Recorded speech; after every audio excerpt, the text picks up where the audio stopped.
अथ मंत्रपाठः।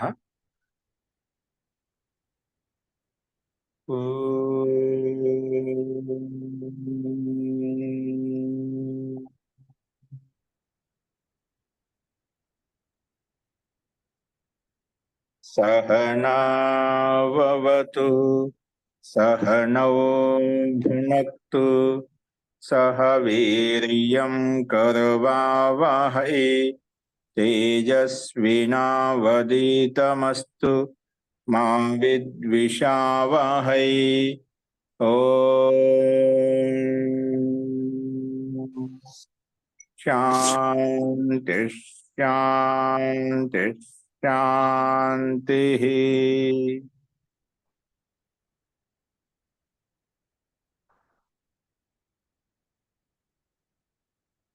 सर्वेभ्यो नमः। మనము వేదాంత దర్శనంలో రెండవ అధ్యాయంలో ఒకటవ పాదం చెప్పుకుంటున్నాము.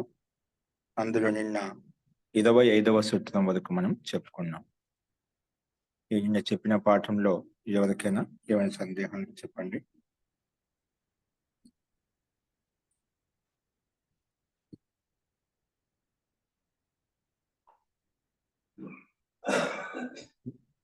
ప్రకృత మనుషురామ చూడండి, మనకు ప్రకరణం వచ్చేసి ప్రకృతి ద్వారా ఉత్పన్నమైనటువంటి జగత్ బ్రహ్మాండం ఏదైతే ఉందో అనన్యం, భిన్న భిన్నం కాదు, ఒకటే అని చెప్పుకుంటున్నాం. ఆ విషయంలోనే పూర్వపక్షి రకరకాలుగా ప్రశ్నిస్తూ వస్తున్నాడు అనమాట. నిన్న కూడా మనము పూర్వపక్షి చెప్పినటువంటి ప్రశ్నకు సమాధానంగా పూర్వపక్షి అడిగాడంటే, ఇక్కడ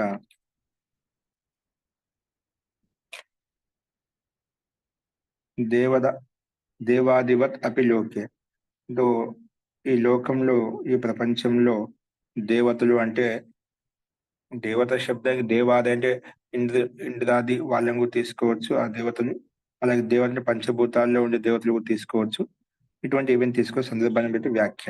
సిద్ధాహ అంటే సిద్ధ పురుషులు, యోగులు, మనకు అనిమ గదిమనే సిద్ధ మహాయోగులు ఉంటారు, వాళ్ళని తీసుకోవచ్చు. అలాగే విద్వాంసులు, యోగులు, వీళ్ళంతా కూడా ఏ రకంగా బాహ్య ఉపకరణాలు అంటే ఏ విధంగా కళ్ళ ద్వారా, చెవుల ద్వారా వింటున్నాము, అలా వాటి యొక్క ఉపకరణాల సహాయం లేకుండా కూడా యోగ శక్తి ద్వారా, యోగాభ్యాసం ద్వారా వాళ్ళ దూరంగా ఉండే వస్తువులను కూడా, పదార్థాలను కూడా వాటి యొక్క జ్ఞాన ఉపయోగాన్ని తెలుసుకుంటున్నాం అన్నమాట. అంటే ఆ సామర్థ్యం వల్ల వచ్చేస్తుంది. అలాగే పరమాత్మ కూడా తన స్వశక్తి సామర్థ్యం చేత ప్రకృతిని తీసుకొని వివిధ రూపాల్లో పరిణమిస్తున్నాడు అని చెప్పుకున్నాం. ఎందుకంటే పూర్వపక్షి ఏం చెప్పాడంటే, పరమాత్మకు ఏదైనా సాధనం కావాలి, పరమాత్మ నిమిత్త అంతా పరమాత్మ అని చెప్పినప్పుడు ప్రకృతి పరమాత్మ ప్రకృతి తెచ్చుకోవాల్సిన అవసరం, పరమాత్మే కూడా ఇప్పుడు ఏ విధంగా అయితే కుంభకారుడికి మనకు కర్త కంటే భిన్నంగా అన్య ఉపకరణాలు అవసరం అవుతున్నాయో ఒక కుండను తయారు చేయడానికి, అలాగే పరమాత్మ కూడా అన్య సాధనాలు, ఉపకరణాలు కావాలి అని పూర్వపక్షి ఆక్షేపించడమట. కానీ పరమాత్మకు అన్య ఉపకరణాలకు అవసరం లేదు. ఎందుకంటే గోస్వామి ఏ విధంగా అయితే ఆవుని తీసుకొని ఏ విధంగా పాలను స్వీకరిస్తున్నాడు, అలాగే ప్రకృతిని తీసుకొని పరమాత్మ ఈ జగత్ని సృష్టిస్తున్నాడు. అలాగే మనకు దాని పుష్టిలోనే దేవాదివత్ లోకే, లోకంలో దేవతలు ఏ విధంగా మనకు వాళ్ళ సామర్థ్యం చేత అలా తీసుకుంటున్నాడో, పరమాత్మ కూడా ఆ పరమాత్మ యొక్క శక్తి సామర్థ్యం చేత ఉపాదన కారణమైనటువంటి ప్రకృతిని తీసుకొని ఆ పరమాత్మ ఎలా కావాలో అలాగా సృష్టిస్తున్నాడు అని చెప్పి ఈ రకంగా సమాధానం చెప్పారు. ఇంతవరకు మనం విషయాన్ని చెప్పుకున్నాం. ఇలా చెప్పిన తర్వాత పూర్వపక్షం అవతారయతి, పూర్వపక్షి మళ్ళీ ప్రస్తావన తీసుకొస్తున్నారు. చూడండి, 26వ సూత్రము 2వ పాదంలో, 2వ అధ్యాయం యొక్క ప్రథమ పాదంలో 26వ సూత్రం ఏంటంటే, పూర్వపక్షం అవతారయతి, పూర్వపక్షి మళ్ళీ ప్రశ్న తీసుకొస్తున్నాడు. సూత్రం వచ్చేసి ఏమిటంటే, కృత్స్న ప్రసక్తి నిరవయవత్వ శబ్దకోపోవా. కృత్స్న ప్రసక్తి ఒక హేతు చెప్పాడు, అంటే అంతా పూర్వపక్షి యొక్క సూత్రం అని. ప్రశ్నకర్త యొక్క సూత్రం అనమాట ఇదంతా. అంటే ఈ ప్రశ్నల మొత్తం పూర్వపక్షి ప్రశ్నకర్త ప్రశ్న అడిగాడు అనమాట. ఒకటి ఏం ప్రశ్న చెప్పాడంటే కృష్ణ ప్రసక్తి, అలాగే నిరవయవత్వ శబ్ద కోపోవా, ఇది కూడా చెప్పాడు. అంటే 2 రకాల ప్రశ్నించాడు అనమాట. కృష్ణ ప్రసక్తి, ఇప్పుడు పరమాత్మ స్వశక్తి చేత ప్రకృతిని సృష్టిస్తాడు స్వయంగా అంటే అటువంటి కృష్ణ ప్రసక్తి, సంపూర్ణ ప్రసక్తి, అలాగే అంటే బయట సాధనాలు లేకుండా తీసుకోవచ్చు కదా. ఇప్పుడు బయట ప్రకృతిని తీసుకునేందుకు ప్రకృతి సహాయం లేకుండా కూడా పరమాత్మ స్వశక్తి చేత స్వయంగా అన్ని తయారు చేయొచ్చు కదా. కృష్ణ సంపూర్ణ ప్రసక్తి, దోష ప్రసక్తి వస్తుంది. అలాగే నిరవయవత్వ శబ్ద కోపోవా, ఆ పరమాత్మ నిరవయ స్వరూపుడు, నిరాకారుడు అని చెప్తాం కదా. నిరవయ అంటే ఎటువంటి అవయం లేని వాడు అని చెప్పి దాన్ని కూడా ఆ శబ్దానికి కూడా కోపం వస్తుంది. కోపం అంటే ఇక్కడ దోష ప్రసక్తి వస్తుంది, అది కూడా ఖండించబడుతుంది. నిరవయవత్వ శబ్ద కోపోవా అని చెప్పి పూర్వపక్షి ఆక్షేపిస్తున్నాడు. ఏంటంటే సంపూర్ణ దోష ప్రసక్తి వస్తుంది అంటే ఇంకా ఆ పరమాత్మ ప్రకృతి యొక్క సహాయం కూడా ఎందుకు, ఏ విధంగా యోగులు సిద్ధ పురుషులు తన యోగ శక్తి చేత ఎటువంటి బాహ్య ఉపకరణం లేకుండా అన్ని దూరంగా ఉండే వస్తువులను పదార్థం తెలుసుకోగలుగుతున్నారు. అలా పరమాత్మ స్వయం శక్తి చేత శక్తి సంపన్నుడు కదా, ప్రకృతి సహాయం లేకుండా స్వయంగా తయారు చేయగలుగుతాడు. ఆ దోష ప్రసక్తి వస్తుంది. సంపూర్ణంగా ఎటువంటి సాధనం అవసరం లేదన్నమాట. ఎటువంటి సాధనం అవసరం లేదు, ఆయన పరమాత్మ స్వయంగా తయారు చేయగలుగుతాడు. ప్రకృతి కూడా ఎందుకు తీసుకుంటున్నాం అని కృష్ణ సంపూర్ణ దోష ప్రసక్తి వస్తుంది. అలాగే ఆ పరమాత్మ నిరవయవం అని చెప్పి ఏం చెప్పుకుంటాం, నిరవయత్వ శబ్ద కోపవ, నిరవయవం అని చెప్పిన శబ్దం ఏదైతే ఉందో అది కోపోవా అని తాత్పర్యం. అక్కడ ఆ దోష ప్రసక్తి వస్తుంది, దానికి దూషితం అవుతుంది అని చెప్పి పూర్వపక్షి ఈ రకంగా ప్రశ్నిస్తున్నాడు. అదే మనకు భాషలో స్పష్టమవుతుంది చూడండి. యద్యేవం యది ప్లస్ ఏవం యద్యేవం పరమాత్మ బాహ్య సాధనం అపేక్షయా ఏవ జగత్ రచయతి. పైన పూర్వపక్షం కూడా పరమాత్మ బాహ్య సాధనంని నిమిత్తంగా తీసుకొని జగత్ సృష్టిస్తున్నాడు. బాహ్య సాధనం ఏంటి, ప్రకృతిని అనమాట. ఒకవేళ పరమాత్మ బాహ్య సాధనం అపేక్షయా ఏవ జగత్ రచయతి, బాహ్య సాధన ప్రకృతి తీసుకుని జగత్ సృష్టిస్తున్నాడు, నిర్మిస్తున్నాడు, బ్రహ్మాన్ని తయారు చేస్తున్నాడు. అలాగైతే తదిహి కృత్స్నస్యాపి సాధనస్య అనపేక్ష ప్రసక్తి స్యాత్. సంపూర్ణంగా కూడా సాధనస్య అనపేక్ష ప్రసక్తి సాధనం అవసరం లేదు, పరమాత్మ స్వయంగా తయారు చేయగలుగుతాడు. కృత్స్నస్యాపి సాధన, సంపూర్ణ సాధనాలకు కూడా ఎటువంటి అవసరం, ప్రకృతి కూడా అవసరం లేదు.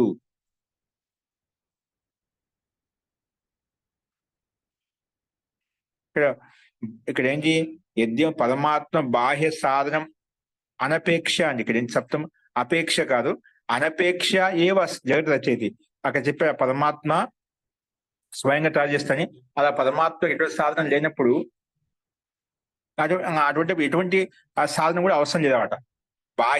అంటే ఈ మాట ఎందుకు వచ్చే, పైన దేవాదేవత అని చెప్పిన దేవతలు, సిద్ధ పురుషులు, మహాయోగులు వాళ్ళు బాహ్య ఉపకరణ అంటే కళ్ళ ద్వారా, చెవుల ద్వారా వింటూ ఏదో బాహ్య సాధన ద్వారా ఏ విధంగా తెలుసుకోగలుగుతున్నారో ఆ సాధనాల సహాయం చేత అన్ని సహాయం లేకుండా ఎవరు సిద్ధ వాళ్ళ శక్తి సామర్థ్యం చేత తెలుసుకోగలుగుతున్నారో అలాగే పరమాత్మ కూడా అలాగే చెప్పారు. పరమాత్మ స్వశక్తి యోగా ప్రకృతిం ద్రావయితి అని చెప్పారు కదా, స్వశక్తి చేత.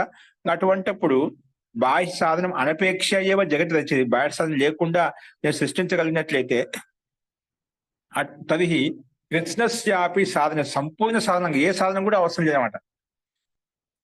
సాధనస్య అనపేక్ష ప్రసక్తి స్యాత్, అనపేక్ష ప్రసక్తి స్యాత్ అంటే ఎటువంటి సంపూర్ణంగా ఏమి లేకుండా తీసుకోవాలి, అటువంటి పరమాత్మ స్వశక్తి సామర్థ్యం చేత తయారు చేయగలుగుతాడు.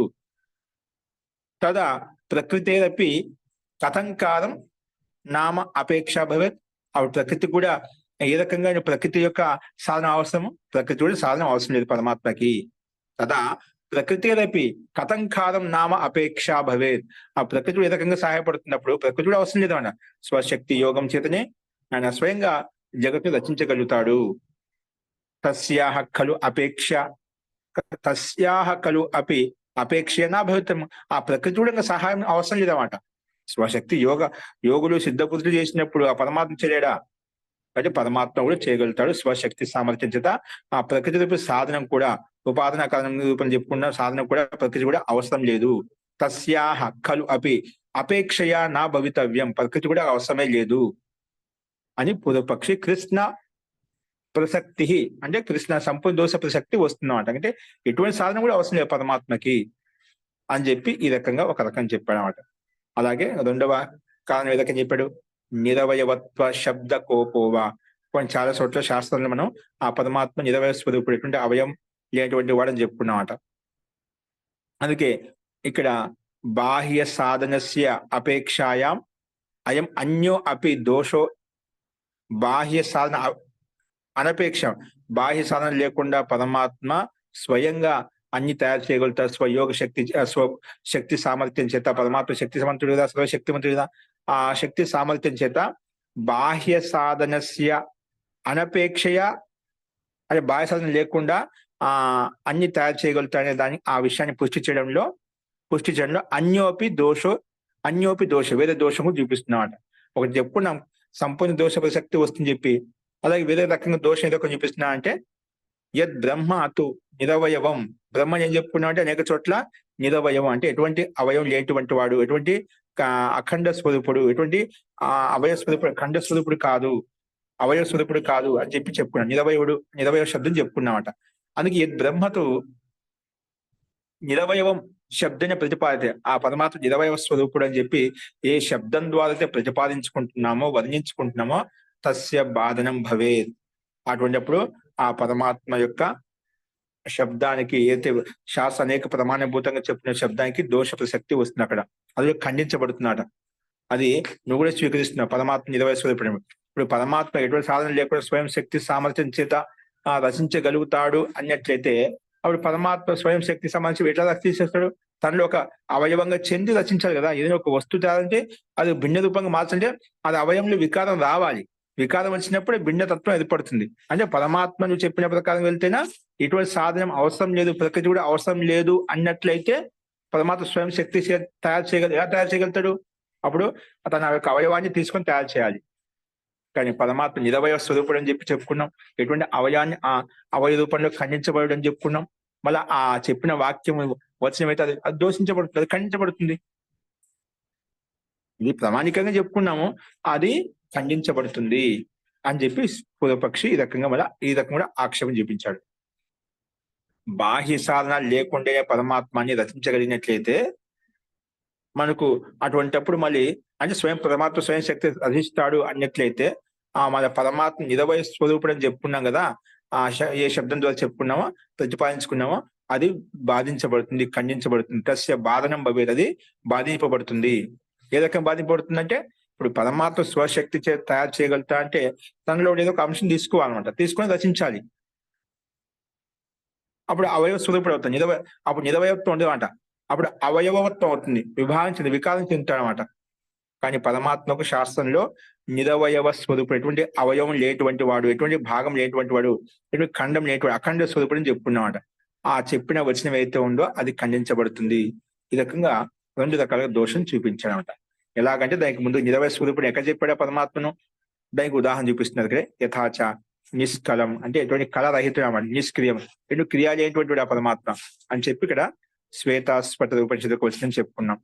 అలాగే అస్థూలం అననుహు అని ఈ బృహదారణ్యకు వచ్చినప్పుడు మన ప్రస్తావన. అస్థూల పరమాత్మ స్థూలం కాదన్నమాట. అనను సూక్ష్ముడు కాదు, అంటే సర్వ వ్యాపకుడు. సూక్ష్మ కాదే అంతటా వ్యాపించి ఉన్నాడు అని చెప్పి ఇక్కడ మనకు వ్యాపకుడు అంటే అంత ఇక్కడ ఉన్నాడు, ఇక్కడ లేని కాదు, అంతటా వ్యాపించి ఉన్నాడు. ఎటువంటి అవయవం తెలియదు, ఈ భాగంలో ఉన్నాడు, ఈ భాగం లేనమాట. ఎక్కడ అవయవ స్వరూపుడుగా అంత నిరవయ స్వరూపుని చెప్పుకున్నాడు. ఎటువంటి అవయవం లేనటువంటి వాడు సర్వ వ్యాపకుడు అని చెప్పి మనకు ఈ బృహదారణ్యక ఉపనిషత్తు వచనాన్ని శ్వేతాస్పట వచనాన్ని మనం ప్రస్తావించుకున్నాం. కాబట్టి ఈ దోష ప్రసక్తి వస్తుంది. పరమాత్మ సిద్ధ పురుషులు ఏ విధంగా యోగులు తన శక్తి యోగ బలం చేత అన్ని దూరంగా కనిపించకపోయినా దూరంగా వస్తున్న పదార్థం తెలుసుకోగలుగుతున్నారో, వారి సిద్ధి యోగ శక్తి చేత సిద్ధుల ద్వారా అలాగే పరమాత్మ స్వశక్తి సామర్థ్యం రచిస్తాడు. అటువంటిప్పుడు ఎటువంటి ఆ ప్రకృతికి సహాయం కూడా ఎందుకు, ఏ సహాయం లేకుండా రచించగలుగుతా దోషం వచ్చేస్తుంది. అలాగే నిరవయత్వం, అలాగే ఆ పరమాత్మ విషయంలో మనకు ఏదైతే ప్రమాణం చెప్పుకున్నామో అది కూడా ఖండించబడుతుంది. నువ్వు ఈ రకంగా చెప్పినట్లయితే పరమాత్మ స్వశక్తి సామర్థ్యం రచించగలుగుతా అంటే స్వశక్తి సామర్థ్యం వస్తుంది. తను ఏదో వికారం చెంది రచించాలి, సృష్టి రచించాలంటే. పరమాత్మకి భిన్నంగా సృష్టి రచింపబడుతుందన్నమాట. అప్పుడు అవయవ స్వరూపుడు అవుతాడు. కాబట్టి ఆ దోష ప్రసక్తి వస్తుంది. అప్పుడు నిరవయవత్వం ఉండదన్నమాట. సావయవత్వం ఉంటుంది అని చెప్పి ఇలాంటి దోషాన్ని చూపించాడు పూర్వపక్షి ప్రశ్నకర్త. అస్తు. ప్రశ్న అర్థమైందా అందరికీ?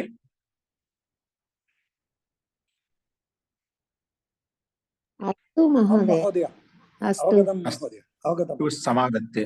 దీనికి సమాధానం చెప్తున్నాడు సిద్ధాంతి. సమాధత్తే శృతేస్తు శబ్దమూలత్వ. శృతి అంటే మనకి వేదము. ఈ శృతేస్తు శబ్దమూల. ఈ శృతి అనేది శబ్దమూల. అంటే శృతి అంటే ఇక్కడ జ్ఞానం అంట. శృతి పరంపర ఏదైతే ఉందో అది శబ్దమూలత్వ, మూలం నుంచి వచ్చింది, వేదం నుంచి వచ్చిందన్నమాట. అది పరమాత్మ వాక్కు ద్వారా చెప్పబడింది అన్నమాట. శృతేస్తు శృతేస్తు శబ్దమూలత్వ. శృతి మనకి ఏదైతే కనిపిస్తుందో అది శబ్దమూలం నుంచి, అంటే మూలతత్వం నుంచి వచ్చింది, అంటే వేదం నుంచి వచ్చింది, దీని మూల ప్రమాణం నుంచి వచ్చింది అన్నమాట.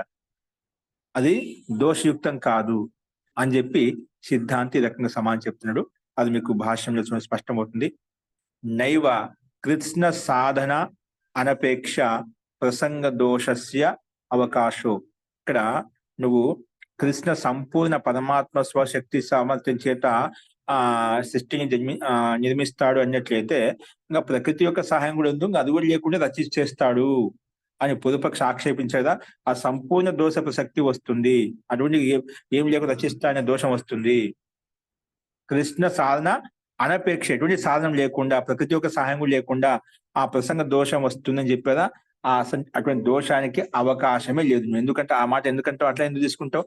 సిద్ధాంతున్నాడు సంపూర్ణ సాధనాలు లేకుండా, ఎటువంటి సాధన లేకుండా పరమాత్మ రచించగలుగుతాడనే దోషం వస్తుంది అంటున్నావు.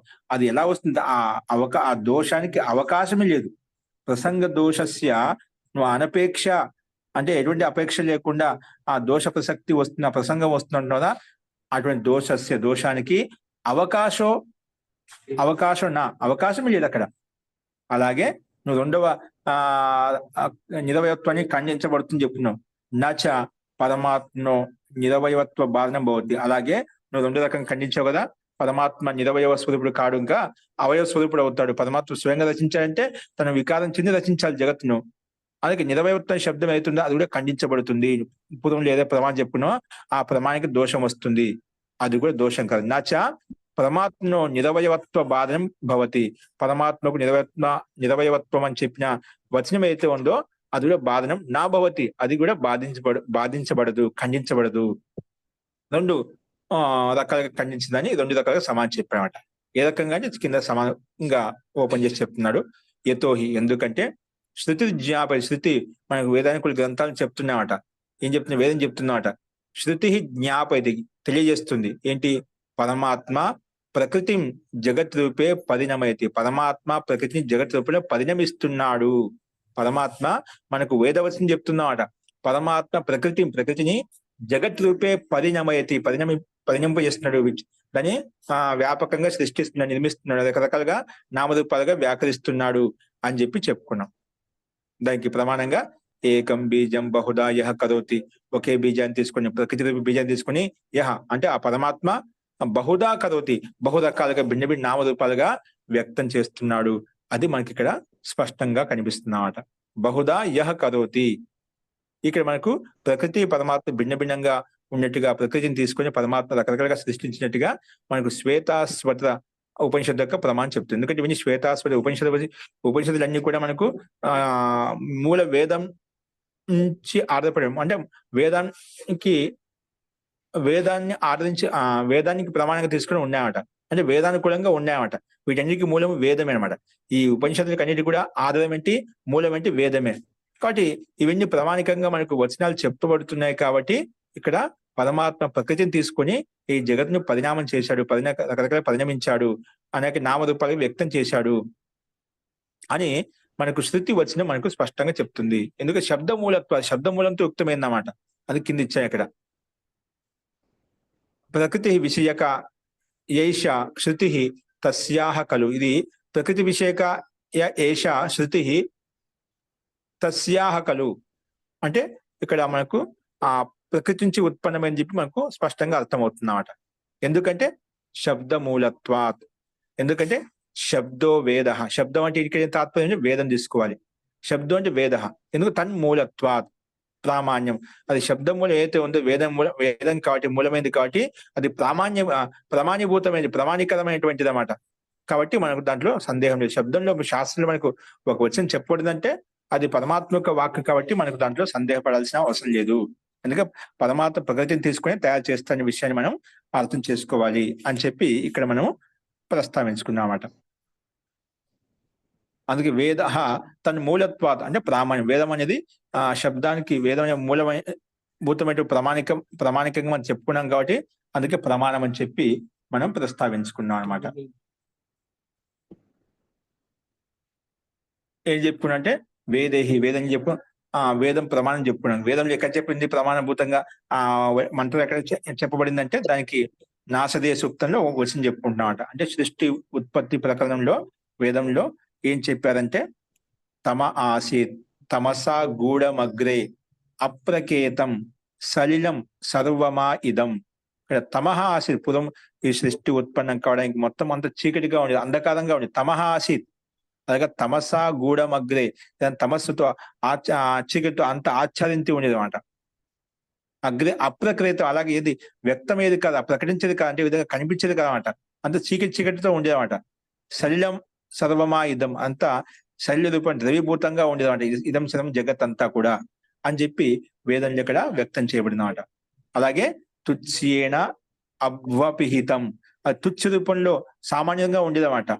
ఏ రకంగా ఏ విధంగా అపిహిత అంటే చీకటిత తుచ్చ రూపంలో సామాన్య రూపంలో ఉండేదో, ఏదో ఆశిత్ ఏ రకంగా ఉండేదో అటువంటి తత్వాన్ని తపసస్తన్మహినా జాయతైకం, తపస్సు చేసి అతని మహిమతోటి జాయతైకం దీని సృష్టి నిర్మించాడు అని చెప్పి మనకు ఇక్కడ మంత్రాంశం స్పష్టంగా చెప్తున్నాం అంటే వేద మంత్రం మూల మంత్రం చెప్తున్నాం. అంటే ప్రామాణీభూతమైన వేద శాస్త్రం ద్వారా మనకు స్పష్టం అవుతుంది. ఆ పరమాత్మ తపస్సు చేసి మహిమతోటి మహిమ ఆయన యొక్క మహిమతోటి తయారు చేశాడు అని చెప్పి ఈ సృష్టిని జగత్తును ఉత్పన్నం చేశాడని చెప్పి మనకు ఈ ఋగ్వేదం యొక్క మంత్రం మనకు ప్రస్తావిస్తుంది. ఇది మనం అనేక సార్లు చెప్పుకున్నాం. దీని అర్థ దాని యొక్క సారాంశం కింద ఇచ్చాడు. అత్ర జగత్ కారణం అవ్యక్తం. జగత్ యొక్క కారణం అవ్యక్తం. జగత్ ఏంటి మనకు ప్రకృతి ఏంటి కారణం అంటే మూల ప్రకృతి అవ్యక్త రూపంలో ఉంటుంది, వ్యక్త రూపం లేదన్నమాట. తుచ్చేన తుచ్చ రూపేణ, తుచ్చేన సామాన్య రూపంలో, సామాన్యమైన అని చెప్తా కదా తీసేసినట్టుగా. తుచ్చ రూపేణ అంటే ఏకదేశిత్వేన, ఈ ప్రకృతి ఎలా ఉంది ఏకదేశంలో ఒక భాగంలో ఉందన్నమాట. పరమాత్మ సర్వవ్యాపి అంతటా వ్యాపించు, కానీ ప్రకృతి ఎలా ఉంది తుచ్చేన అంటే తుచ్చ రూపేణ ఏకదేశిత్వేన పరమాత్మన సమ్ముఖం వర్తమానం ఆసీత్. పరమాత్మకు ఎదురుగా వర్తమానం విద్యమానంగా ఒక భాగంలో ఒక మూలన ఉంది, కానీ పరమాత్మ అంతటా వ్యాపించి ఉన్నాడు. కానీ ప్రకృతి ఒక ఏకదేశ రూపంలో ఒక భాగంలో పరమాత్మ యొక్క భాగంలో ఉందన్నమాట. అంటే పరమాత్మ యొక్క ముందు ఏకదేశ రూపంలో ఉందన్నమాట, ఒక స్థాన విశేషంలో ఉంది, పరమాత్మలోకి వ్యాపించలేదన్నమాట. అందుకే పరమాత్మన సమ్ముఖం, పరమాత్మకు ఎదురుగా సమ్ముఖంగా వర్తమానం ఆసీత్ వర్తమానంగా ఉంది. తత్ పరమాత్మనో మహిమ్న ఖలు ఏకం మహాతత్వం ప్రథమం జాతం ఇది వర్ణితం. అటువంటి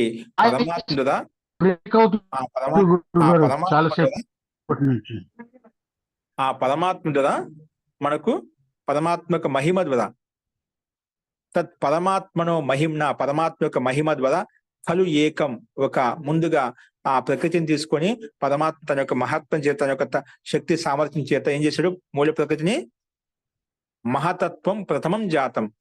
ప్రకృతి మహాన్ అని చెప్పారా అంటే మహాతత్వం ఏర్పడింది, ముందుగా మహాతత్వాన్ని తయారు చేశాడు. మొట్టమొదటి వికారం మూల ప్రకృతిని తీసుకుని సత్వ రజస్తమ సామ్యవస్థ ప్రకృతి అని చెప్పి కదా, ఈ మూడు తత్వాలతో యుక్తమైనటువంటి ప్రకృతిని తీసుకుని మహాతత్వం ప్రథమం జాతం మహాతత్వ తత్వాన్ని మొట్టమొదటిగా ఉత్పన్నం చేశాడు అని చెప్పి వర్ణితం. అది మనం వర్ణించుకున్నాం, అదే శాస్త్రం చెప్తున్నమాట. జాతం ఇది వర్ణితం, అది మనం ప్రస్తావించుకున్నాం. అలాగే అలా తయారు చేసిన తర్వాత అథచ యో అస్య అధ్యక్ష అని సృష్టిన దానికి అధ్యక్ష రూపంలో ఆ పరమాత్మ ఉన్నాయన్నమాట. యో అస్య అధ్యక్ష పరమే వ్యోమన్, ఈ సంపూర్ణ వ్యోమానికి ఆకాశానికి కూడా అతనే అధ్యక్షుడు అన్నమాట. ఈ సంపూర్ణ జగత్తుకి అంతా కూడా ఇలా సృష్టించి క్రమంగా ఉందన్నమాట. ప్రథమం జాతం మహాతత్వం నుంచి అహంకారం నుంచి పంచభూతాలు ఇలాగ క్రమంగా తయారయ్యమాట. అని వీటన్నిటి కూడా తయారు చేసిన తర్వాత యో అస్య అధ్యక్ష పరమాత్మే అధ్యక్ష రూపంలో పాలిస్తూ పోషిస్తూ రక్షిస్తూ ఉన్నాడనమాట. అందుకే పరమే వేవన్ సంపూర్ణ ఆకాశంతో ఆకాశం లాంటి వ్యాపించిన సృష్టి జగత్తంతటిగా ఆ పరమాత్మే అధ్యక్ష రూపంలో ఉన్నాడు. అందుకే అస్య జగత సర్జనం తతో అవ్యక్తాత్ తుచ్చ రూపాత్ అభవత్.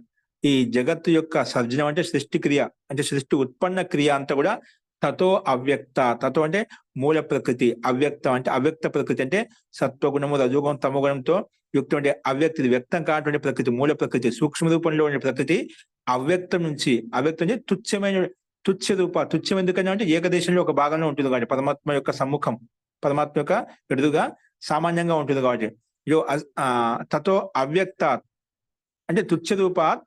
ఈ సర్జన క్రియ సృష్టి ఉత్పత్తి జగత్ ఉత్పత్తి జరిగింది. తుచ్చ రూపాత్ అభవత్. సో అస్య అవ్యక్తస్య అధ్యక్ష. ఇటువంటి అవ్యక్త రూపంతో ఉత్పన్నటువంటి ఈ జగత్ అందరికి ఆ పరమాత్మ అధ్యక్షుడు.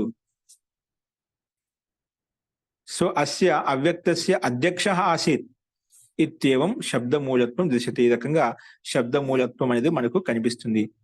ఆసీత్ ఇత్యేవం శబ్దమూలత్వం దృశ్యతే అంటే ఈ సృష్టికంతుడా మూల రూపంలో ఉందని చెప్పి ఆ పరమాత్మ అని చెప్పి మనకు ఇక్కడ వచనం మనకు ఋగ్వేదం యొక్క మంత్రాల ద్వారా మనకు స్పష్టమవుతుంది. అంటే శబ్దమూలంలో వేదంలో స్పష్టంగా ఇలాగ మంత్రాంశం చెప్పబడింది. ఏతాదృశేషు సర్వ పరోక్ష విషయేషు వేద ఖలు ఏవ ప్రమాణం భవితుమర్హతి.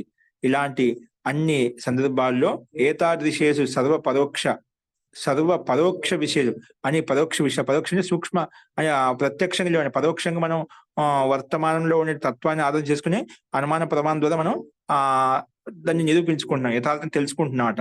అందుకే సర్వ పరోక్ష విషయేషు అన్ని పరోక్ష విషయాలు, ఆత్మ పరమాత్మ విషయంలో, సృష్టి విషయంలో, ఉత్పత్తి విషయంలో ఇవన్నీ పరోక్ష, ప్రత్యక్ష ఎవరు చూడలేదన్నమాట. అటు పరోక్ష విషయాల్లో వేద ఖలు ఏవ ప్రమాణం భవితుమర్హతి. ఇక్కడ ఒక వేదం మాత్రం మనం ప్రమాణీభూతంగా ఉంటాయి. మిగతా శాస్త్రాల్లో అన్ని గ్రంథాల్లో వర్తమాన గ్రంథాల్లో విని మనకు దోషయుక్తం ఉండొచ్చు, కానీ మూల గ్రంథ వేదం ఏదైతే ఉందో మనకి అందరికీ సమస్త సత్య విద్యకు వేదం ప్రమాణీభూతమైనటువంటిది. ఇది ఈశ్వరీయ కృతి కాబట్టి అటువంటి వేదమే మనకి ప్రమాణము. ఈ అప్రత్యక్షమైనటువంటి పరోక్షమైనటువంటి విషయాలన్నిటి కూడా ఈ సృష్టి ఉత్పన్నం ఎలా తయారైంది, ఏ విధంగా తయారైంది అనేది చెప్పే విషయంలో అన్నిటికీ కారణము మనకు వేదము. వేదమే ప్రమాణంగా తీసుకొని వేదంలో ఏ రకంగా చెప్పబడిందో అది సత్యం యథార్థాన్ని భావించి ఈశ్వరీయ కృతి కాబట్టి, ఈశ్వరీయ రచన కాబట్టి, ఈశ్వరీయ జ్ఞానం కాబట్టి మనం దాంట్లో సందేహపడకుండా ప్రమాణీభూతంగా వేదంలో ఎలా చెప్పబడిందో అదే మనం తీసుకోవాలి. అందుకే వేద ఖలు ఏవ ప్రమాణం భవితుమర్హతి. ఒక వేదం మాత్రమే పరోక్ష విషయాలని కూడా ప్రమాణీభూతంగా తీసుకొని మనం సిద్ధింప చేసుకుంటాం, ప్రమాణీభూతంగా అర్థం చేసుకుంటాం అనమాట. తస్మాత్ నా అత్ర పూర్వ దోష ప్రసంగం. అందుకే పూర్వపక్ష దోషం చూపించాడు. ఆ పరమాత్మలో మొత్తం సంపూర్ణ ఎటువంటి సాధన లేకుండా, ప్రకృతి యొక్క సహాయం లేకుండా సృష్టి నిర్మిస్తానే దోష ప్రసక్తి వస్తుంది. అలా చేసినప్పుడు ఆ పరమాత్మ అవయ రూపంలో సృష్టిని ఉత్పన్నించాలి కాబట్టి అప్పుడు అలాగే నిరవయత్వం అని చెప్పిన వచనం ఏదైతే ఉందో అది కూడా ఖండించబడుతుంది అని దోష ప్రసక్తికి చూపించినప్పుడు సిద్ధాంతి ఈ రకంగా సమానం చెప్పాడు. కాబట్టి వేదంలో వేదంలో మనకు సృష్టి ఉత్పత్తి ప్రక్రియను ప్రకృతిని తీసుకొని ఉత్పన్నం చేసే అనే ప్రమాణాలు మనకు స్పష్టంగా ఉన్నాయి. అతనికి సృష్టిని దానికి అధ్యక్ష రూపంలో ఆ పరమాత్మ ఉన్నాడు, విరాజమానంగా ఉన్నాడు. కాబట్టి ఇవన్నీ ఇట్లాంటి పరోక్ష విషయాన్ని కూడా ఖలు వేదంలో మనకు ప్రమాణీభూతంగా తీసుకోవాలి. అక్కడ యథార్థంగా శబ్ద ప్రమాణం మనకు కనిపిస్తుంది కాబట్టి ఇక్కడ ఎటువంటి సందేహం లేదు, ఎటువంటి దోష ప్రసక్తి లేదు. పరమాత్మ ప్రకృతిని తీసుకునే సృష్టిని జగత్తు రచిస్తాడు అని చెప్పి ఈ రకంగా సిద్ధాంతి సమాధానం చెప్పాడు. వేదాన్ని ప్రమాణంగా తీసుకొని చెప్పాడు అన్నమాట. ఇలా చెప్పిన తర్వాత ఇది అర్థమైన సమాధానం. ఒక రకంగా వేదంలో మనకు వచనాలు స్పష్టంగా చెప్తున్నాయి. మనకు ప్రకృతి యొక్క ప్రకృతిని తీసుకుని పరమాత్మ సృష్టించాడు. ఎటువంటి సహాయం లేకుండా, ఎటువంటి సాధన లేకుండా అని కాదు. పరమాత్మ మూల ప్రకృతిని తీసుకొని, ఉపాదానకాలీన తత్వాన్ని తీసుకుని దాన్ని వ్యక్తపరిచాడు అని చెప్పి సిద్ధాంతి సమాధానం చెప్పాడు. అదే విషయంలో పుష్టి కొరకు మనకి కింద సూత్రం చెప్తున్నారు. సూత్రం ఏం చెప్తుందంటే 28వ సూత్రము, ఆత్మనీచ ఏవం విచిత్రాశ్చ. ఆత్మ అంటే ఆ పరమాత్మలో ఇవన్నీ విచిత్రమైన శక్తి సామర్థ్యాలు ఉన్నాయన్నమాట. ఇలాగ సృష్టిని మించిన శక్తి సామర్థ్యాలు ఆత్మలో ఉన్నాయన్నమాట.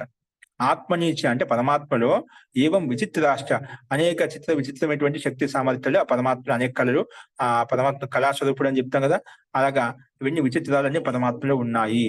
కొన్ని భాషల్లో ఆత్మని చ ఏవం విచిత్రాహ చ సర్వేషాం ఆత్మరూపే పరమాత్మని, అందరికీ ఆత్మ అయినటువంటి సమస్త జీవులు కూడా ఆత్మ పరమాత్మ అనమాట.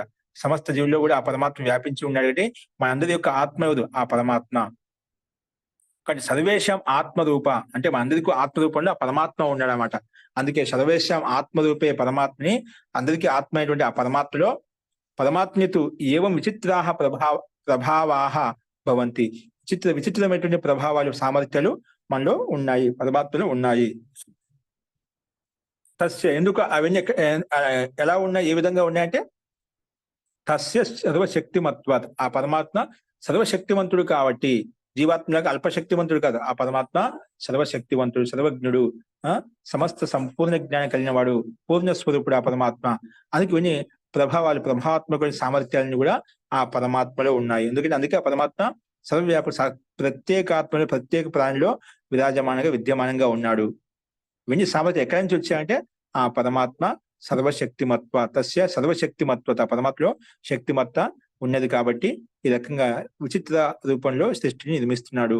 నిర్మించి అధ్యక్ష రూపంలో పరమాత్మ విరాజమానంగా ఉన్నాడు. యత్స బాహ్య ఉపకరణం అంతరేణ ప్రకృతిం ద్రావయేత్. యత్స బాహ్య ఉపకరణం అంతరేణ ప్రకృతిం ద్రావయేత్ శ్రావయేత్ పరిణమయేచ్చ జగత్ రూపే. ఆ పరమాత్మ బాహ్య ఉపకరణం అంతరైన లేకుండా కూడా ప్రకృతిని ద్రవింప చేయగలుగుతాడు. ద్రావయేత్ దాన్ని ఓపెన్ చేసి శ్రావయేత్ అంటే ద్రవింపగల అంటే దాన్ని కలిగించగలుగుతా అండి. ఆ పరమాత్మ ఆ రకంగా చేయగలుగుతున్నా అంటే ఆ పరమాత్మకు ప్రకృతిని ద్రవింప చేయడానికి, కరిగింప చేయడానికి, దాన్ని ఈ రకంగా నిర్మించడానికి ఆ పరమాత్మకు అన్య సహాయం అవసరం లేదన్నమాట. ఏ విధంగా అయితే కుంభకారుడు కుండను తయారు చేయడానికి అన్ని ఉపకరణాలు తీసుకుంటే అలాగా పరమాత్మకు ఎటువంటి సహాయం లేదు. బాహ్య ఉపకరణం అంతరైన సర్వశక్తివంతుడు కాబట్టి లేకుండా ఓన్లీ ప్రకృతి తత్వాన్ని మూల తత్వాన్ని తీసుకుని ఆ పరమాత్మ ద్రవింప చేయగలుగుతాడు. అలాగే ద్రవింప చేసేదని పరిణమయేచ్ఛ జగత్ రూపే, దాన్ని జగత్ రూపంలో పరిణమించగలుగుతాడు. సృష్టి రూపంలో సూర్య చంద్ర గ్రహ నక్షత్రాల పంచభూత రూపంలో ఎలా కావాలంటే ముందు ద్రవించి దాన్ని అలా మార్పు చేస్తాను. ఒక పదార్థాన్ని ఇప్పుడు మనం మిట్టిందని మన నీటి ద్వారా మనం బాగా దాన్ని ముద్ద చేసి మెత్త చేసి దాన్ని ఏ రకంగా కావాలో ఆ రకంగా మనం మలుచుకుంటామా, అలాగే పరమాత్మ కూడా మూల తత్వాన్ని ప్రకృతి రూపి సత్వరజస్తమసో సత్వగుణము రజోగుణము తమోగుణం యుక్తమైన మూల ప్రకృతిని తీసుకొని ద్రవింపజేసిదని ఎలా కావాలంటే అలాగా జగత్ రూపంలో పరిణమించగలుగుతాడు అని చెప్పి ఇక్కడ ఆ శక్తి సామర్థ్యం, అతని సర్వశక్తివంతుడు కాబట్టి ఈ ప్రభావం అనేది మనకు, ఈ సామర్థ్యం మనకు కనిపిస్తుంది. పరమాత్మ ఎటువంటి బాహ్య ఉపకరణం లేకుండా ప్రకృతిని ఖచ్చితంగా తీసుకుంటాం. ప్రకృతి వల్ల లేకుండా అప్పుడైతే దోష ప్రసక్తి వస్తున్నారు. అలా లేదు, మనకు శాస్త్రం చెప్తుంది పరమాత్మ తత్వం వేరు, ప్రకృతి తత్వం వేరు కాబట్టి పరమాత్మ జ్ఞాన స్వరూపుడు కాబట్టి ఉపాదాన రూప తత్వాన్ని ప్రకృతిని తీసుకుని ఈ సృష్టిని జగత్ రూపంలో పరిణమింపజేస్తాడని చెప్పి మనకు ఈ రకంగా కూడా సమాధానం చెప్పాడు. ఒకవేళ ఈ విషయాన్ని నువ్వు స్వీకరించకపోతే స్వపక్ష దోషాచ్చ 29 సూత్రం ఏమంటా అంటే నువ్వు పరమాత్మకు ఎటువంటి సహాయం లేదు అని మళ్ళీ ఈ మాట చెప్పాం. పరమాత్మ సర్వశక్తిమంతుడు కాబట్టి ఇవన్నీ పరమాత్మ తయారు చేయడానికి సృష్టిని తయారు ప్రకృతిని తీసుకుని తయారు చేస్తా అంటే ఆ పరమాత్మలో వేద సాధన అవసరం లేదన్నమాట. అంటే వేద సాధనలు దీంట్లో ఉన్న ప్రకృతి అంతర్గతంలో పరమాత్మ తయారు చేయగలుగుతామన్నమాట. పరమాత్మ వేద సాధన అవసరం లేదన్నమాట. ఇప్పుడు ఏ విధంగా అన్య స్థూల సాధన దాని ఈ ప్రకృతిని సృష్టింపజేయడానికి వేద సహాయం కావాలి, అలా ఎటువంటి సహాయం లేదు. ఏ జీవాత్మ యొక్క సహాయం కావాలి, అన్య తత్వం యొక్క సహాయం కావాలి, అట ఎటువంటి సహాయం అవసరం లేదు పరమాత్మకి. నువ్వు ఒకవేళ సహాయం కావాలి అన్నావని అనుకోండి, ఇది నువ్వు చెప్పిన విషయం స్వీకరించకపోతే, పూర్వపక్ష ఒకవేళ ప్రశ్నగా స్వీకరించకపోతే స్వపక్ష దోషాచ్చ, నీ పక్షంలో దోషం వస్తుంది. నువ్వు అలాగే దీన్ని అంగీకరించలేకపోయినా అనుకోండి, నువ్వు అంగీకరించకపోతే నీ పక్షంలో దోషం వస్తుంది. నువ్వేమన్నావు, ప్రకృతి కూడా మొదట్లో ఏం చెప్పావు, ప్రకృతి స్వతంత్ర కారణం, ప్రకృతి పరమాత్మ యొక్క సహాయం లేదు. ప్రకృతి అనేది మూల ప్రకృతి స్వతంత్రంగా తనకు తన అభివ్యక్తం అవుతుంది, తనకు తను అది విభాగం చెందుతుంది, అంటే విఘటన చెంది ఈ సృష్టి రూపంలో స్వాభావికంగా ఉత్పన్నం అవుతుంది, విస్ఫోటనం చెందుతుంది అని చెప్పామంట. అంటే ప్రకృతి స్వతంత్ర కారణం చెప్పావు, ఎటువంటి కారణం లేదు, అవసరం లేదు చెప్పావు. అటువంటిప్పుడు ఇంకా అక్కడ కూడా ఎటువంటి కారణం లేకుండా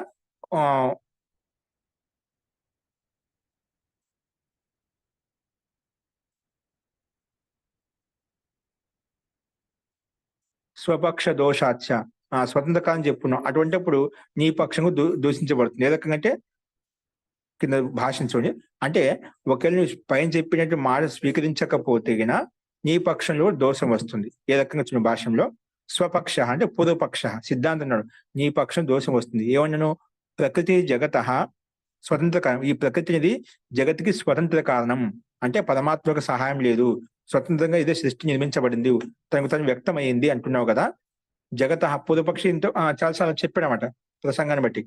జగత స్వతంత్ర కారణం. ప్రకృతి జగత స్వతంత్ర కారణం. జగత్కి స్వతంత్ర కారణం చెప్పావు.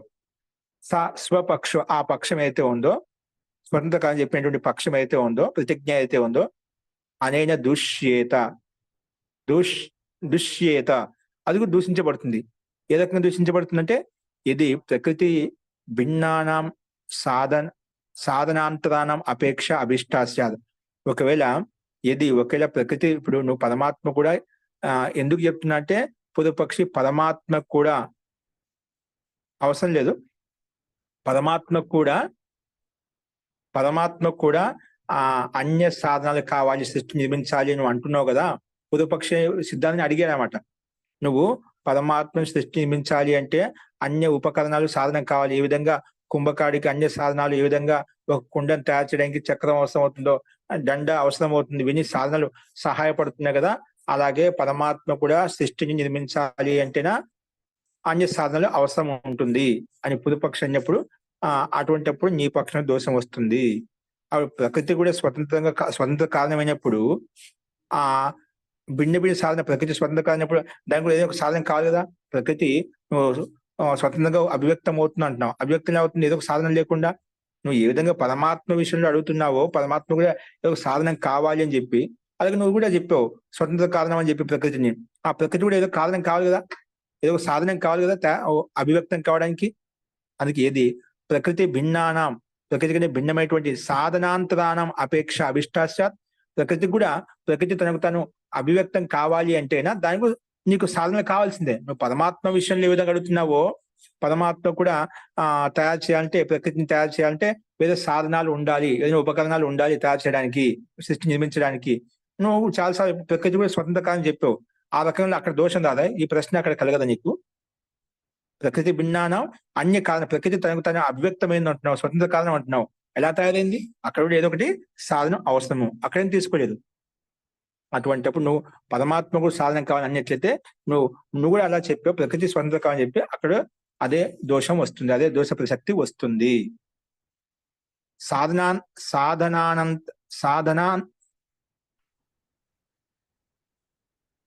సాధనాంతరానం అంటే వేరే అన్య సాధనాలు కూడా అపేక్ష అభిష్టాస్యాత్. ప్రకృతి భిన్నమైనటువంటి అన్య సాధన కూడా అవసరం ఉంటుంది. నీ పక్షం కూడా అదే దోషం వస్తుంది అని చెప్పి తన పక్షం దోషం చూపించాడు. నువ్వు దాన్ని పైన చెప్పినటువంటి సామర్థ్యాన్ని ప్రకృతి యొక్క ఆత్మనిచ్చ ఏవం విచిత్రాశ్చ అంటే పరమాత్మ సర్వశక్తిమంతుడు కాబట్టి ఈ శక్తి సామర్థ్యం ఉంది కాబట్టి బాహ్య ఉపకరణం లేకుండా స్వయంగా తయారు చేయగలిగినాడు అనే విషయాన్ని స్వీకరించకపోతేనా నువ్వు కూడా స్వతంత్ర కారణం చెప్పావు ప్రకృతి. దాంట్లో అక్కడ సాధన అపేక్షం అవుతుంది. అప్పుడు అక్కడ ఏదో కారణం ఉండాలి, ఏదో ఒక సాధనం ఉండాలి. ఆ దోష నీ దాంట్లో కూడా వస్తుందన్నమాట. అప్పుడు నీ పక్షం ఖండించబడుతుంది, నీ ప్రశ్నే ఉండదు అన్నమాట అటువంటిప్పుడు అని చెప్పి అక్కడే దోషం చూపించాడు సిద్ధాంతి. అయ్యా తన పూర్వపక్షాన్ని దోషాన్ని చూపించాడు అనమాట. అస్తు. అలాగే మళ్ళీ అంటే చెప్పండి.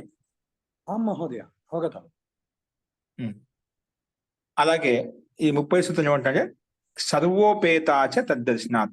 అలాగే ఇది జగత్ని రచించాలంటే పరమాత్మకు సాధనం అనేది అంటే ఏమి లేకుండా కాదు, ప్రకృతిని తీసుకుని తయారు చేస్తామన్నమాట. ప్రకృతి రూప తత్వం అనేది ఉండాలి, అన్ని పదార్థం ఉండాలి.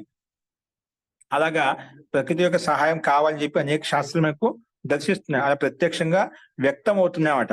సర్వోపేత సంపూర్ణ సాధన సహాయం ఉంటుందని చెప్పి తద్దర్శనాలు అది మనకు ప్రత్యక్షంగా కనిపిస్తున్నాయి. ఏంటంటే చూడండి, సర్వోపేతాచ అంటే పరమాత్మన సహాయభూతా, పరమాత్మకి సహాయభూతమైన జగత్ ఉపాదాన కారణ రూప ప్రకృతి అస్తి. పరమాత్మకు సహాయంగా నువ్వు పరమాత్మ సహాయం అంటే అన్య సాధనలు అవసరం లేదు. కుంభకాడికి కర్ర ఇవన్నీ దండము చక్రం అంటున్నారు, అవి ఏ విధంగా సహాయంగా ఉన్నాయో పుణ్యతార్జనకి. అలాగే పరమాత్మకు సహాయంగా ప్రకృతి ఉంది. ఆ ప్రకృతి ఉంటే చాలు అనమాట. పరమాత్మ సహాయంగా వేరే అన్య సాధనాలు అవసరం లేదు. పరమాత్మకు ప్రకృతిని ఉత్పన్నం చేయడానికి, ప్రకృతిని అభివ్యక్తించడానికి అన్య వేరే సాధనాలకు, ఉపకరణాలకు అవసరం లేదు. అందుకే ఏం చెప్తున్నాడు, పరమాత్మన సహాయభూత, పరమాత్మ సహాయభూతంగా జగత్ ఉపాదాన కారణ రూప ప్రకృతి అస్తి. ఆ జగత్ను ఉత్పన్నం చేయడానికి సహాయభూత జగత్, జగత్ అంటే ఉపాదాన కారణ రూప, ఉపాదాన కారణ రూపంలోని ప్రకృతి అస్తి. పరమాత్మ సహాయంగా ఈ ప్రకృతి ఉంది. సా ఈ ప్రకృతి సర్వోపకరణ యుక్త అస్తి. సర్వ ఉపకరణ యుక్త అస్తి. నువ్వు పరమాత్మకు అన్య సాధనలు అంటున్నావు, ఇవన్నీ కూడా ఈ ప్రకృతిలోనే అంతర్భూతంగా ఉన్నాయన్నమాట. ఇవన్నీ కూడా ఈ మూల ప్రకృతిలోనే అంతర్భూతంగా ఉన్నది, అవి వేరు కాదు. అన్య సాధనం అంటున్న ఈ ప్రకృతి కంటే భిన్నం కాదు, అది ప్రకృతినే. ప్రకృతి ఆ అన్య సాధన వేరు వేరు కాదు. అందుకే సర్వోపకరణ యుక్త అస్తి. అందుకే సర్వోపేత. ఇవన్నీ కూడా నువ్వు ఏవైతే అన్య సాధనలు అంటున్నావో అవన్నీ ప్రకృతిలోనే అన్ని ఉన్నాయి. ఇక్కడ సర్వోపేత అంటే అన్య సాధనాలను కూడా ఈ ప్రకృతిలోనే ఉన్నాయి. మనం ఏ సాధన కాలం కూడా ప్రకృతి నుంచి ఉత్పన్నమైనటువంటివే. అందుకే సర్వోపకరణ యుక్త అస్తి తత్ర ప్రకృతౌ హి. ఈ ప్రకృతిలోనే ఆకాశం ఉంది, కాలం ఉంది, దిశలున్నాయి. ఇవన్నీ కూడా ఎక్కడ ఉన్నాయి? ఈ పరమాత్మ కంటే, ఈ ప్రకృతి కంటే భిన్నం కాదు. ఇవన్నీ భిన్నం కాదనమాట. ప్రకృతి కంటే భిన్నం కాదు. ఈ ప్రకృతి వేరు, ఈ ఆకాశం వేరు, ఈ ప్రకృతి వేరు, ఈ కాలం వేరు, ఈ ప్రకృతి వేరు, ఈ దిశలు వేరు అని చెప్పి మనం ఈ ప్రకృతి నుంచి వేరు చేసి చూపించలేమట. ఈ ప్రకృతి, ఈ మూల ప్రకృతిలోనే ఆకాశం ఉంది, కాలం ఉంది, దిశలు ఇవన్నీ ఉన్నాయన్నమాట. అందుకే తత్ర ప్రకృతితో, ఈ మూల ప్రకృతిలోనే ఆకాశ, కాల, దిశశ్చాపి, దిశలు కూడా కలు అంతర్భవంతి సంవర్తంతే చ. ఇవన్నీ కూడా ఆకాశమైన మనకి సృష్టి ఉత్పన్నం కావాలంటే ఇవన్నీ ఎక్కడున్నాయి? ఆకాశం ఉంది, ఇందులోనే ప్రకృతి, కాలం ఉంది, దిశలు ఉన్నాయి. ఇవన్నీ కూడా ఈ ప్రకృతి అంతర్గతంలో ఉన్నాయి. ప్రకృతి కంటే భిన్నం కాదు. నువ్వు దీన్ని ప్రకృతి కంటే భిన్నం అని చెప్పగలుగుతావా? భిన్నం కాదు. ఇవన్నీ వీటి ప్రకృతి యొక్క అంతర్గతంలో ఉన్నాయి. వీటిలో ఈ సాధనాలను ఉన్నాయన్నమాట. కుతో గమ్యతే, ఎలా తెలుస్తుంది నీకు అని మళ్ళీ పూర్వపక్షం అయినప్పుడు తద్దర్శనాత్ అని ప్రత్యక్షం కనిపిస్తున్నాయి. తది ఇత్తం తస్యాహ సర్వోపకరణవత్వ ప్రతిపాదన. ఇవన్నీ కూడా ఆ పరమాత్మ ప్రకృతిలో ఉండే ఉపకరణాలు చెప్పి మనం ప్రత్యక్షంగా సర్వ ఉపకరణత్వ ప్రతిపాదన అన్ని సాధనాలు కూడా ఈ ప్రకృతి నుంచి ఉత్పన్నమని చెప్పి మనకు వచనాలు కనిపిస్తున్నాయి. శబ్ద ప్రమాణం కనిపిస్తున్నాయి. అనుమాన ప్రమాణం ద్వారా వచనాల ద్వారా స్పష్టమవుతున్నమాట.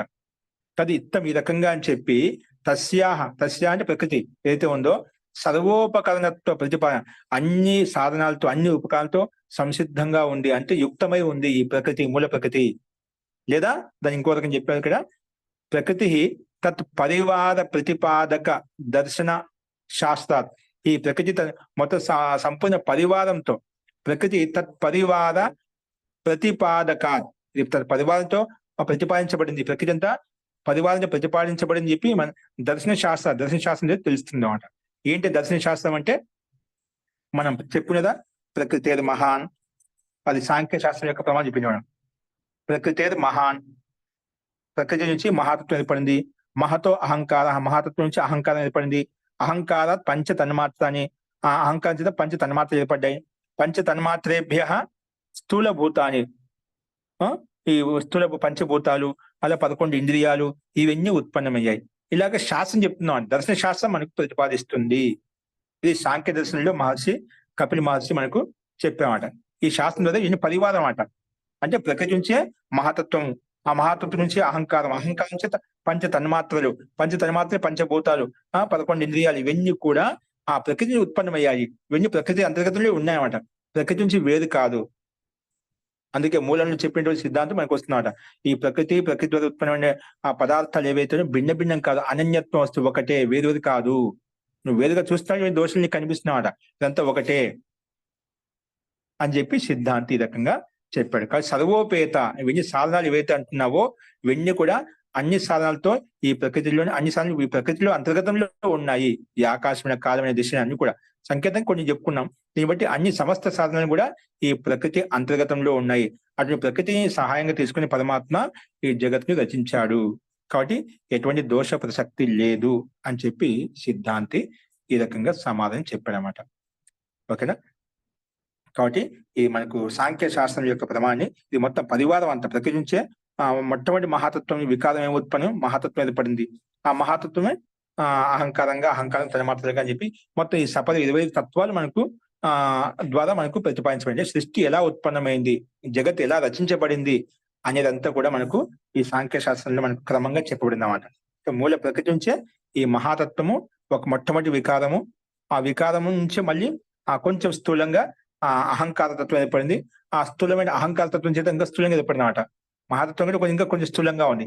అహంకారం కంటే మళ్ళీ అహంకారం స్థూల పదార్థం చేత పంచ తన్మాత్రలు అవి ఇంకా స్థూలంగా ఏర్పడ్డాయి అన్నమాట. మళ్ళీ ఈ స్థూలమైన పదార్థాలు తీసుకుని పంచభూతాలు ఇవి ఇంకా పంచభూతాలు మనకు కనిపిస్తున్నాయి. అలాగే ఆ సూక్ష్మ నుంచి స్థూలత్వముని ప్రక్రియ, సూక్ష్మ ప్రకృతి నుంచి స్థూల జగత్తు ఎలా ఉత్పన్నమైంది అనేది ఈ 25 తత్వాల చేత మనకు వ్యక్తం చేశామంట. ఆ పంచభూతాల నుంచి మళ్ళీ పాంచభౌతిక శరీరం, ఈ 11 ఇంద్రియాలు, పంచ జ్ఞానేంద్రియాలు, పంచ కర్మేంద్రియాలు ఇవన్నీ ఉత్పన్నమై సూక్ష్మత్వం నుంచి స్థూలత్వం యొక్క ప్రక్రియ చూపించబడిందా. అలాగే ప్రళయ కాలంలో కూడా ఈ సూక్ష్మత్వం అనేది స్థూలత్వం ఏదో ఉందో ఆ స్థూలత్వం ఏ దాని నుంచి ఉత్పన్నదో అవి ఒకదానిలో ఒకటి లీనమైపోయి అలాగే సూక్ష్మంలోకి వెళ్ళిపోతాయి అన్నమాట. ఈ రకంగా మనకు శాస్త్రం ప్రకృతి యొక్క పరివార సహితంగా మనకు చెప్పబడింది. అన్ని సాధనాలు, అన్ని ఉపకరణాలు ఇవన్నీ ప్రకృతి అంతర్గతంలో ఉన్నాయి. కాబట్టి పరమాత్మ ఆ ప్రకృతి సహాయం చేతనే ఈ సృష్టిని జగన్ నిర్మించాడు. పరమాత్మకు అన్య సహాయం అన్య అవసరం లేదు.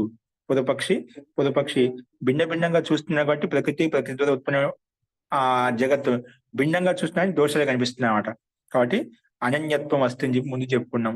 దాన్ని పుష్టి చేయడానికి రకరకాలుగా మనకు ఇక్కడ విషయాన్ని ప్రతిపాదించబడింది. అస్తు ఈ రకంగా మనకు పరమాత్మలో ఎటువంటి దోషం రాదు. కృష్ణ ప్రసక్తి ఎటువంటి సాధన లేకుండా తయారు చేయగలుగుతానే దోష ప్రసక్తి రాదు. నిరవయత్వ అనే వచనం ఖండించబడుతున్న దోషం చూపించే అది కూడా రాదు. ఎందుకంటే ఆ పరమాత్మ సర్వశక్తిమంతుడు. ఏకం బీజం బహుధా ప్రగతి, ఒక బీజదీప్ తత్వాన్ని తీసుకుని అనేక రకాల ఈ సృష్టిని తయారు చేశాడు. అలాగే మనకు మంత్రం కూడా చెప్తుంది, తమ ఆశి తమసా గూఢమగ్రే అప్రకేతం అని చెప్పి ఈ తుచ్చ రూపంలో ఉన్నటువంటి ఏకదేశంలో ఉన్నటువంటి ప్రకృతి తత్వాన్ని తీసుకొని ఈ జగత్ను ఆ పరమాత్మ సృష్టించాడు అని చెప్పి తన మహిమతో తపశ్చేత దాన్ని తయారు చేసి అధ్యక్ష రూపంలో విరాజమానంగా ఉంటుందని చెప్పి మనం ప్రత్యక్షంగా చెప్పుకున్నాం అంట. ఇక్కడ వచ్చిన మనకు శబ్ద ప్రమాణం చెప్తున్నాను, శబ్ద మూలత్వాలు. ఎందుకంటే ఈ సృష్టి శబ్ద మూలంతో యుక్తమే, అంటే ఆ పరమాత్మ యొక్క వాణితో యుక్తమైంది కాబట్టి ఇది ప్రమాణీభూతమైనటువంటి కాబట్టి శబ్ద ప్రమాణం ఆర్డర్ చేసుకుని మనం వ్యక్తం చేసుకున్నాం. కాబట్టి ఇటువంటి దోషం లేదు అని సిద్ధాంతికి సమాధానం ఈ రకంగా, పూర్వపక్షికి సమాధానం సిద్ధాంతి ఈ రకంగా సమాధానం చెప్పాడు అనమాట. అస్తు. కాబట్టి ప్రకృతి సర్వోపేత, ప్రకృతి అనేది అన్ని ఉపకరణాలతో యుక్తమైంది. యుక్తం ఎలా తెలుస్తుంది? తద్దర్శనాత్. అలాగే మనకు అనేక వచనాలు తెలుస్తుంది. దాంట్లో ఏంటి వచనం అంటే ఈ శాస్త్ర వచనం మనకు ప్రత్యక్షం. తద్దర్శనం ఎక్కడ చూపించబడింది, ఎక్కడ దర్శించబడింది అంటే ప్రకృతి తత్ పరివార ప్రతిపాదక దర్శన శాస్త్రాత్. దర్శన శాస్త్రం చెప్పుకున్నాం కదా మనకు, దాన్ని బట్టి అర్థం చేసుకోవాలి. అస్తు. ఇందులో ఏదైనా సందేహం ఉందా? ఇది స్పష్టమైందండి దోషాన్ని ఎలా నివారించబడింది. మహోదయ 30వ సూత్రం ఇంకా వెనుకలో కొంచెం ఉంది మహోదయ. కొంచెం అది ప్రకృతి మహాన్ మహతో అహంకార తన్మాత్ర ఒక వచనం ఉంది, పర్వాలేదు. అహంకార తన్మాత్ర అని తన్మాత్ర పంచభూత అని ఒక అధ్యాయం నుండి ఆ సూత్రం ఉల్లేఖించబడింది అన్నమాట.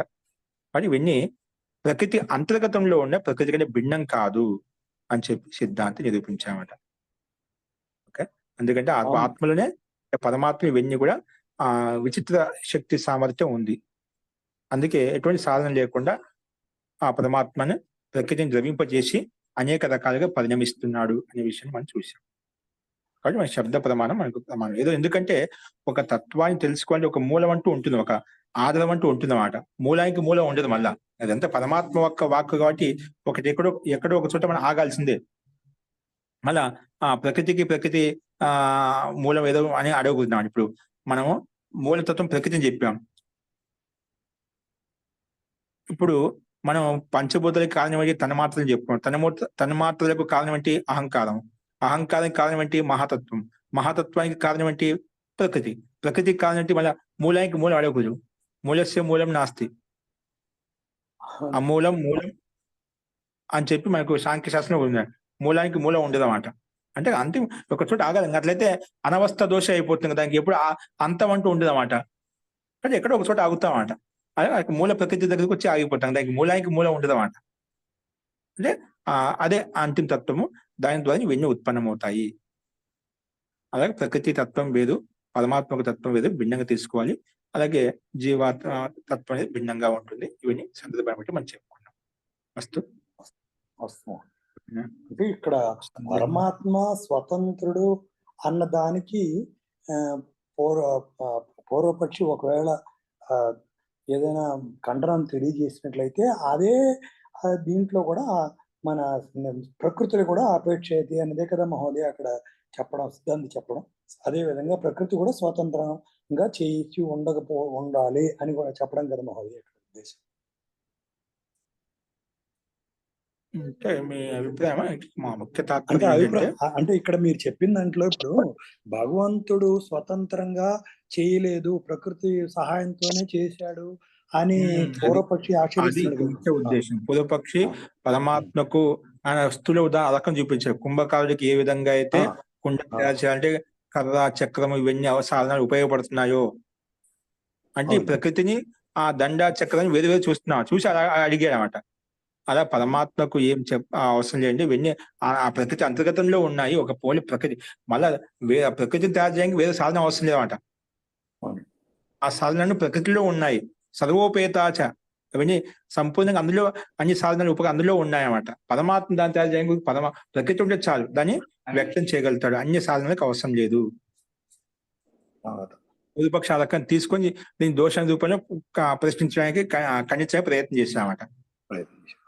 ఎటువంటి దోషం లేదండి.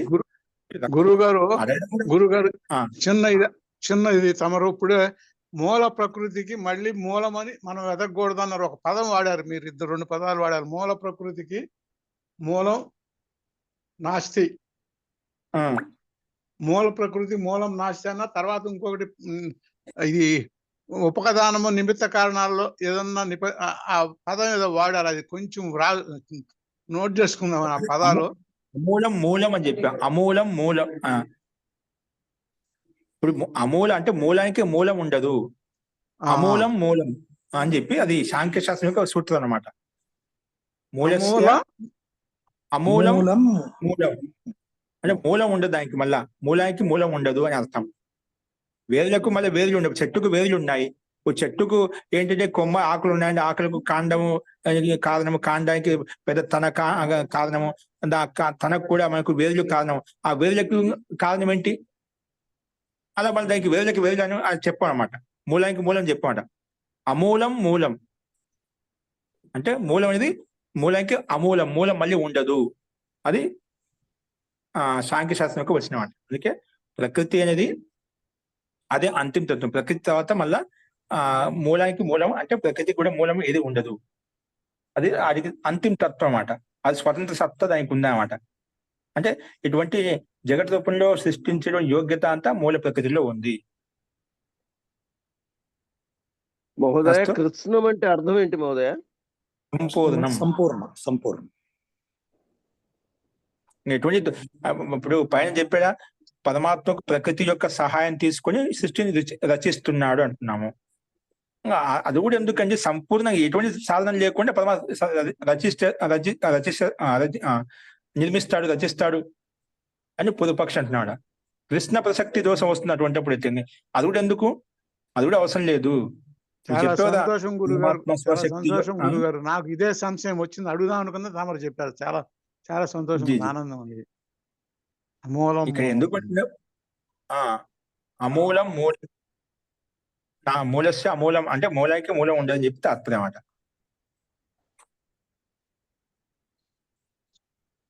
అమూలం మూలం అని అది ఉంది సూత్రం ఉంది. అమూలం మూలం కాదు, మూలం అనేది మూలానికి అమూలం మూలం ఉండదని చెప్పి అది పూర్తిగా ఒక పదం ఏదో మిస్ అవుతున్నట్టుంది. అది సాంఖ్య దర్శనం చూసి చెప్తాను. సూత్రం పేరు చెప్పండి గురువు గారు, ఇప్పుడు సంతోషంగా అది చెప్తానండి. ఓకేనా? సాంఖ్య దర్శనం మనం చెప్పుకున్నాం కాబట్టి ఇక్కడ మనకు కృష్ణ ప్రసక్తి వస్తుంది, మనకు సంపూర్ణ దోష ప్రసక్తి వస్తుంది. ఏమి ఆ ప్రకృతి ఎందుకు తీసుకోవాలి పరమాత్మ అని తయారు చేస్తాడు. తయారు చేశారనుకోండి అవయవ స్వరూపుడు అవుతాడు. అవయవం తయారు చేసినప్పుడు మన సాల్యబుద్ధి చెప్తున్నదా తనలో ఉండే శరీరాన్ని అవయవాన్ని అంటే ఉదాహరణ తీసుకుని చెప్తున్నాడు సిద్ధాంతం కదా అది. ఏ విధంగా సాల్యబుద్ధి తనలో ఉండే అవయవాన్ని తీసుకుని వల తయారు చేసుకుందో, జాల తయారు చేసిందో అప్పుడు వికారం చెందింది కదా అది.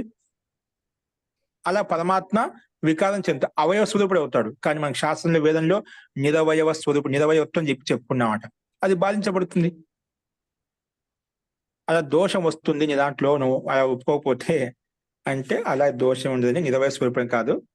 ఆ పరమాత్మ మనకు శబ్దమూలంలో ప్రకృతి తీసుకొనే సృష్టిని నిర్మిస్తాడు. అక్కడ మనకు ఏకం బీజం బహుదా కరోతి చెప్పుకున్నాం. అలాగే సృష్టి ఉత్పన్న ప్రకృతి తమహ ఆసి తమసా గూఢమగ్రే అని చెప్పి ఈ సంపూర్ణ జగత్ని తీసుకొని పరమాత్మ మహిమ చేత ఉత్పన్నం చేశాడు. దీనికి అధ్యక్షుడిగా ఉన్నాడు ఆ పరమాత్మ. కాబట్టి దాంట్లో ఎటువంటి దోషం లేదు. ఆ పరమాత్మకు సహాయంగా అన్య సాధన అవసరం లేదు. మూల ప్రకృతిలో ఇవన్నీ అంతర్గతంగా ఉన్నాయి. మరి ఇవన్నీ ఎలా వచ్చింది? ఆత్మనీచ ఏవం విచిత్రాష్ట్రి ఎలా ఉన్నాయంటే అవన్నీ ఆ పరమాత్మ శక్తి సామర్థ్యం అటువంటి సర్వశక్తిమత్తుడు కాబట్టి ఇవన్నీ ఉన్నాయన్నమాట. ఈ విచిత్రాలు ఎన్ని ఎందుకు వస్తున్నాయంటే ఆ సర్వశక్తిమత్త ఉంది కాబట్టి. నువ్వు దీన్ని కూడా స్వీకరించకపోతే నీ పక్షం దోషం వస్తుంది. ప్రకృతి స్వతంత్రంగా ఉత్పన్నమైంది, పరమాత్మ అవసరం లేదంటే ఇంకా అక్కడ పరమాత్మకు నువ్వు స్వతంత్రంగా ఎలా అవుతుంది సాధనం కావాలంటే ప్రకృతికి సాధనం కావాలి. తనకు తాను ఎలా ఉత్పన్నమైంది స్వతంత్ర కాలం అంటున్నావు కదా అని తన పక్షంలో దోషం చూపించాడు. ప్రకృతి స్వతంత్రమైంది, పరమాత్మ నిమిత్త కారకులు కాదు, స్వతంత్ర కాలం ప్రకృతి అభివ్యక్తమై విస్ఫోటనం చెంది తయారైంది అంటున్నావు. ఎలా తయారైంది? ఏదో సాధనం కావాలి కదా. నువ్వు పరమాత్మ ఏదో సాధనం కావాలంటున్నా అడిగినప్పుడు ప్రకృతికి అవసరం లేదా అంటే ఆ పక్షం నువ్వు అడిగిన ప్రశ్న నీలో నేను దోషం వస్తుంది, నీ ప్రశ్న దోషం వచ్చేస్తుంది. అందుకే ఇవన్నీ అడగకూడదు. సర్వోపేతాచ ప్రకృతి, ఇవన్నీ ప్రకృతి అన్ని ఉపకరణాలు ఆ ప్రకృతిలో ఉన్నాయన్నమాట. ప్రకృతి తీసుకుంటే అవన్నీ ఆటోమేటిక్ బయటకు వచ్చేస్తాయి. అంటే వేరు కదా, ఆకాశము కాలము దిశలు ఇవన్నీ వేరు ఆ ప్రకృతి నుంచి. ఇవన్నీ సమస్యలు ఎందుకు? పక్షి ప్రకృతి ఉత్పన్నమైన జగత్తు వేరువేరుగా చూస్తున్నామాట. అందుకే వేరు కారణైనా అది అనన్యత్వం అస్తి, వేరు కాదు ఒకటే అని ఇక్కడ క్లారిటీ ఇచ్చేసారు అనమాట ఫైనల్ గా. అస్తు ఓకే అండి. ఇదే విషయాన్ని తీసుకొని కొంచెంగా ప్రస్తావించబడుతుంది. అదేంటో మనం రేపు చెప్పుకుందామండి. అస్తు శాంతి పాఠ.